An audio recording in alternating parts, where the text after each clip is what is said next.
Hello, my name is Suzanne Bryan, and I am a TKGA certified master hand knitter. In this video, I'm going to be demonstrating how to read charts used in triangular lace knitting. Specifically, in this example, a triangular lace shawl that starts from the center neck and works out. Okay, so let's first look at the construction of the shawl itself, and then we will look and see how this relates to the chart. Here is the shawl. You can really only see one portion of it here. So you can see it's triangular, that's one side. Here's the other side. This starts from a garter tab right here. And then you pick up stitches around the garter tab, and you have your spine, your two sides, and then the lace that comes in between. So the lace has yarn overs in it, but so does the spine and so do the edges. The basic shaping in a triangular shawl is that on the right side rows there are 4 increases. In this case I used yarn overs to create the triangle. There'll be an increase along this edge, an increase on either side of the spine, so there's 2 increases here, and an increase along this edge. That allows it to be a perfect triangle or half of a square. So how does this show in a chart? You can see that from this point, from this single stitch off of the garter tab, this whole half of the triangle grows out with this new fabric, starting from 1 stitch. And this part starts with 1 stitch and grows out this way. So as we're adding stitches along here and here, we have to incorporate them into the lace fabric. Same here. And that's what I'm going to show on the chart. And this is called shaping in lace, increasing. We're using increases as the shaping.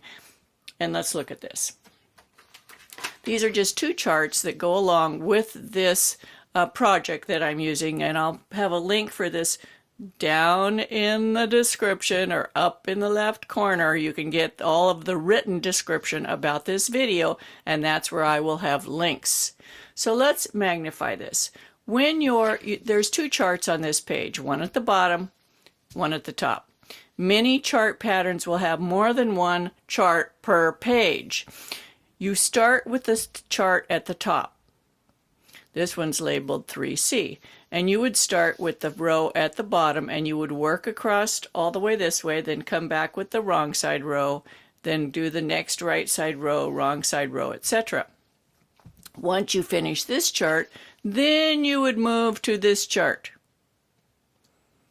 Visually, you would think you start down here at the bottom of the page and work all the way up, but that's not true. You start with the upper chart, move up, come down to the lower chart, move up. Now let's look at this chart more closely. We can see that we have our 3 garter stitches on the edge, and we have them over here too. This is the center spine stitch that I was referring to on that triangle, so this is 1/2 of the triangle. This is the other half of the triangle. So we're just going to talk about 1/2 for right now because it fits in the video frame better and is less confusing. Let me get a little pointer out here. Okay, so let's get this bigger. I was talking about the yarn overs that run along this edge. Here they are right here. And you say, but what's all this gray stuff? The gray stuff is no stitches. There's nothing there. It's empty space. So you would go knit, knit, knit, yarn over, knit, knit, knit 2 together. You would skip this as if it were not there. What it does is it allows the chart to visually show you how the triangle is expanding out. It's much less confusing if you just throw these stitches over to the edge, because they're really not part of the shawl per se, they're just the edge. And the same thing with the spine. These are the stitches in here that have started from that center 1 stitch, there's charts before this, and have grown, and they continue to grow, and you can see in the next chart they continue to grow, and so forth. So Now let's look at this. We see a red line over here. That indicates that's a good place to put your marker. And it separates these edge stitches from the lace fabric. Same thing over here with the spine. You can put a marker on either side. Then we have a red box here, and that indicates one multiple going across the row. And in this particular part of the lace shawl, we would work this multiple twice. That makes the chart smaller. The alternative is to chart this twice, so this would be a lot wider and you would not be able to fit the whole thing on one page. Or if you did, the squares would be so small that you would have to use a magnifying glass to read them. So to negate that, you take out the parts of the chart that are repetitive and you indicate them by putting them in a box. It can be any color. I use red.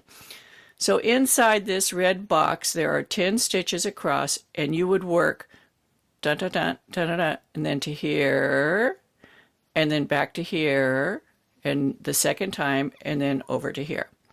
Everything outside of the red box on either side is the shaping for the triangular portion of the shawl to occur. So we can see we have our yarn overs here. Those are the shaping yarn overs to make the triangle along this edge. These are the yarn overs over here that went along the spine right here. They have nothing to do with the actual lace pattern. These are the shaping yarn overs. Inside this area, any of the yarn overs have to be compensated with a decrease. For example, there's a yarn over here and there's a decrease. You know, in lace, for every increase, you have to have a decrease for every decrease and increase to keep the fabric flat. That's the lace portion. So if we took these yarn overs off, this lace would stay flat. What allows it to become triangular is adding those extra yarn overs at the edges. So each time you add one of these, it brings a new column in that's available for lace work. Do you see that? It's a very difficult concept to understand, but once you do, it's like black and white. It's so easy. So within the box, we have this double decrease. Therefore, we have to have 2 yarn overs. Double decrease, 2 yarn overs. Same thing up here, double decrease, there's a yarn over here and a yarn over here. So it has to balance to stay flat. Outside, we don't have a complete lace pattern over here. So we have to compensate for it. There's not enough room to have the yarn over, double decrease yarn over. We have a yarn over. This is a shaping yarn over. So we only have one space enough for one yarn over. So we have to have just a single decrease. Yarn over, decrease. Same thing here. Over on this side, we do have enough space for a partial, except for down here. Up here, we could have moved the box over and included that, but down here we can't because we have our yarn over. These are the shaping yarn overs. There is not enough space for the other compensating yarn over if we were to have a double decrease, so we have to flip this and make it an SSK. Here there's enough room. Increase, double decrease, increase. Increase, single decrease. Increase, single decrease. Increase, single decrease. So these are the compensating stitches that allows it to continue growing out and maintain the lace pattern. So let's look at this part on the lace work. We're looking at this portion right here. Let's make it smaller. We're looking at these rows right in here. In fact, it is this row. So this is repeated twice. You see this portion twice, and then this is the compensating rows for finishing the edge off. So here is that little section where we had, let's make this bigger. We couldn't make this a double decrease. See these double decreases? These double decreases? We couldn't make this a double decrease because there were not enough space to have the increases over here. So we switched them to SSKs. That maintains the look. So we got half of a little flower going there. There's the whole flower. It maintains the look and the contiguousness of the lace across the row. So let's look at this a little bit more. One last thing I want to share with you before we move on to the points on the perimeter of the shawl is the motion, how the lace moves. When you see decreases, they're going to pull, decreases pull the fabric down. When you see increases, they allow the fabric to come up. So let's look at the shawl in those places. Right here. This is this section. So when we have decreases, you can see it pulls the fabric over this way. When we have increases, it allows the fabric to expand out. And this is what affects the edge of the work. If we go out to the edge, we can see that the decreases pull the fabric down. Here are the decreases, they pull it down. The increases allow it to go up. So this is where you would place your pins to make the points, is at the end of the decrease section. On the chart, this is the chart that goes with that section, it looks flat.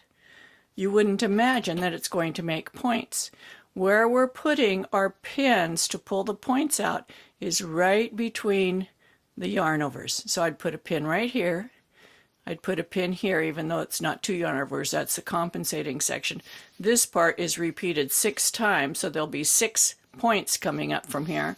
I'd put a pin here and a pin here. And that relates exactly with this part of the shawl. So you can see this is the center right here. This part right here is this one here. Then we have this one. So that's right here. Whoops, sorry. Got too many things on here. So we've got a point here, and then a point here, and then it's repeated 6 times across, and that's what makes this lovely edge. If you like my YouTube videos, be sure to subscribe. That way you'll be notified when I put out a new one. It doesn't cost anything to subscribe. You're not obligated to anything. You'll just get notifications that I'm sending out new videos. And be sure to share them with your friends. I like to share my love of knitting with as many people as possible. It's all free to everyone. And come back and watch more. Happy knitting!